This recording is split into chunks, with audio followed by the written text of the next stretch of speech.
வணக்கம். இது Suzuki SS 125 வண்டி. இதில் என்ன கம்ப்ளைண்ட்னாக்க வண்டி ஸ்டார்ட் ஆகுது, மூவிங் ஆகலை. பிரித்து பார்த்தோம்னா உள்ளே பாருங்கள் பெல்ட் எப்படி கட்டாயிருக்கு பார்த்தீங்களா. இந்த ஒவ்வொன்றா கலட்டுறேன். இப்போ இந்த வண்டியிலே ப்ளஸ் என்னன்னாக்க இந்த கிக்கர் பல்ல இந்த நட்டை கலட்டுறதுக்கு, இந்த பல்லுவில் நட்டை கலட்டுறதுக்கு அந்த நட்லேயே ஸ்பானர் போட்டு பிடிக்கலாம். இந்த 32 பவுல் அதிலே போட்டு பிடிச்சி கலட்டுற மாதிரி வச்சுருக்காங்க. ரொம்ப ஈஸியான மெத்தட். இந்த மாதிரி இருந்துச்சுன்னா யாருக்கும் மெக்கானிக்கல் யாருக்கும் சிரமமே இருக்காது. ஏன்னா நிறையா இடத்துல பார்த்தீங்கன்னா இது வந்து இந்த கன்று ஏற்கன்னு வச்சு கழட்டுறாப்புல இருக்கும் நிறையா வண்டிகளில். ஆமாம், இது வந்து ரொம்ப ஷார்ட் ஆகும். எவ்வளோ எல்லோரும் வேலாக்குறாப்பில் கொடுத்துருக்காங்க. போகும்போது ரொம்ப ஈஸியான மெத்தடு. டைட் வைக்கிறது அந்த நட்டை பிடிச்சிட்டே டைட் வைக்கலாம். 32 ஒரு டைட் வைக்கலாம். கலெக்டரை அதை வச்சு கழட்டா பாருங்க. ரொம்ப ஈஸியான மெத்தடில் கொடுத்துருக்கா பற்றியில். இந்த மாதிரி இருந்துச்சுனாக்க மெக்கானிக்கலுக்கு சிரமமே இல்லை. ஏதாவது இங்கே யார் வேணால் கழட்டி நீங்கள் மாட்டிக்கலாம் அந்த மாதிரி. ஆமாம், அப்போது ஒன்றா கழட்டி பார்ப்போம். அந்த உள்ள அந்த புஷ்ஷு முதக்கண்டு வெளியில் வந்துருப்பாருங்க. உள்ள 6 புஷ்ஷு வரும்.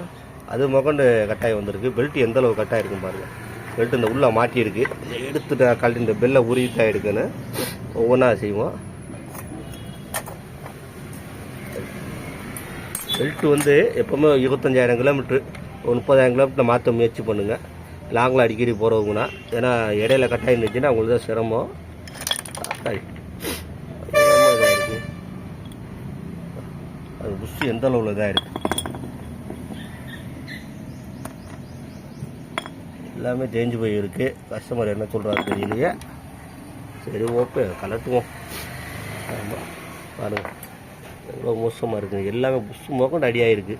அந்தளவுக்கு வண்டி ஓடி இருக்குது.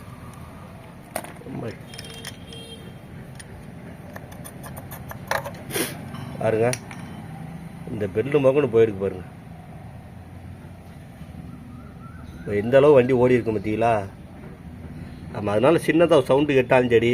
பெல்ட்டு நீங்கள் கட்டாகிற எப்படி கவனிக்கணும்னா, வண்டி மூவ் ஆகிற திணறி மூவ் ஆகும். இந்த கீச்சுன்னு சவுண்டு கேட்கும். இந்த நிறைய காரில் பார்த்துருப்பீங்க வளைக்கும் போது ஈச்சுன்னு சவுண்டு கேட்டு வண்டி திரும்ப அந்த மாதிரி சவுண்டு கேட்கும். சவுண்டு எடுத்துன்னா பெல்ட்டை மாற்றிக்கிடுங்க. ஆமாம், இந்த ஜாமானை வாங்கிட்டு நான் உங்களை அடுத்த வீடியோ திறந்து பதிவு பண்ணுறேன். ஜாமான் வாங்க போகிறேன். வாங்கிட்டு என்ன பண்ணுறேன், இதில் தான் வர்றேன்.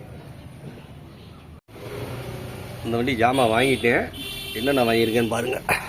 இந்த புஷ்ஷு 3 புஷ்ஷு தான். 3 புஷ்ஷு மட்டும் எவ்வளோ பாருங்கள். 177 ரூபா. 3 புஷ்ஷு. அப்போ இதில் 6 புஷ்ஷு வரும். 672 ரூபா அந்த புஷ்ஷு. ஆனால் இப்போ பொருள் எல்லாமே ஒரிஜினல் பொருள் தான். ஆனால் ஒரிஜினல் போட்டால் தான் செட் ஆகும் இதுக்கு. ஆனால் போட்டால் ஒரிஜினல் போட்டால் ஒருத்தா கிடக்கும். அப்போ இந்த பெல்லு பாருங்கள். இந்த பில்லு 526 ரூபா. ஆமாம், அப்புறம் இந்த பில்லு எவ்வளோன்னு பார்ப்போம். ஆமாம், இதெல்லாம் போச்சு. பெல்ட்டு போய் எல்லாத்தையும் அடியாக்கிடுச்சு. கொஞ்சம் கவனிச்சு இருந்துக்குங்க. 142 ரூபா. இது வந்து பெல்ட்டு 693 ரூபா. எல்லாமே ஒரிஜினல் தான். போச்சுன்னா ஒரிஜினலே வாங்கி மாட்டுங்க. அதான் உங்களுக்கு நல்லா கரெக்டாக செட் ஆகும். என்ன சொல்லுவோம், இந்த வண்டியில் தான் சாதா போட்டிங்கன்னா தாங்காது. அதனால் சொல்கிறேன். அதுமாதிரி மாட்டும் போது இந்த பேரிங் நல்லா கிரிஸ் வச்சு கையில் வச்சு ப்ரெஸ் பண்ண அமுங்காது. ஒரு டெஸ்டர் எடுத்துக்கங்க, சின்ன கனெக்டர்னு சொல்லுவோம். நல்லா ஓரத்தில் நல்லா ப்ரெஸ் பண்ணி அமுக்குனீங்கன்னா கிரிஸ் நல்லா உள்ள பேக்கிங் ஆகிடும். அப்போ மாட்டுங்க. இதாக இருக்கு. அதே மாதிரி சவுண்டு ஏதாவது பெல்ட் சவுண்டு ஏதாவது கேட்டுச்சுன்னா பெல்ட்டை மாற்றிக்கிடுங்க. ஏன்னா அடுத்தடுத்து பொருள் அடியாக்கிடும். நம்ம அது உங்களுக்கு தேவையில்ல செலவு. பெல்ட்டு போகிறது எப்படி தெரிஞ்சுக்கிறதுனாக்க, அப்படியே ஜர்க்காய் வண்டி போகும். இன்னொன்று வந்து சவுண்டு கேட்கும். அப்படியே வேணும் கீச்சுன்னு சவுண்டு கேட்டு மூவ் ஆகும் வண்டி. அதிலே உங்களுக்கு தெரிஞ்சுக்கலாம். லாங்கில் போகிறவங்கன்னா முக்கியமாக அதிகபட்சம் 25,000 கிலோமீட்டர் 30,000 கிலோமீட்டர் பெல்ட்டை மாற்றிடுங்க. ஏன்னா இடையில போய் கட்டாச்சுன்னா உங்களுக்கு தான் சிரமம்.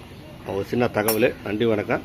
சேனலை ஃபாலோ பண்ணுங்கள். இந்த மாதிரி உங்களுக்கு எல்லா தகவலும் பதிவு பண்ணுங்கள்.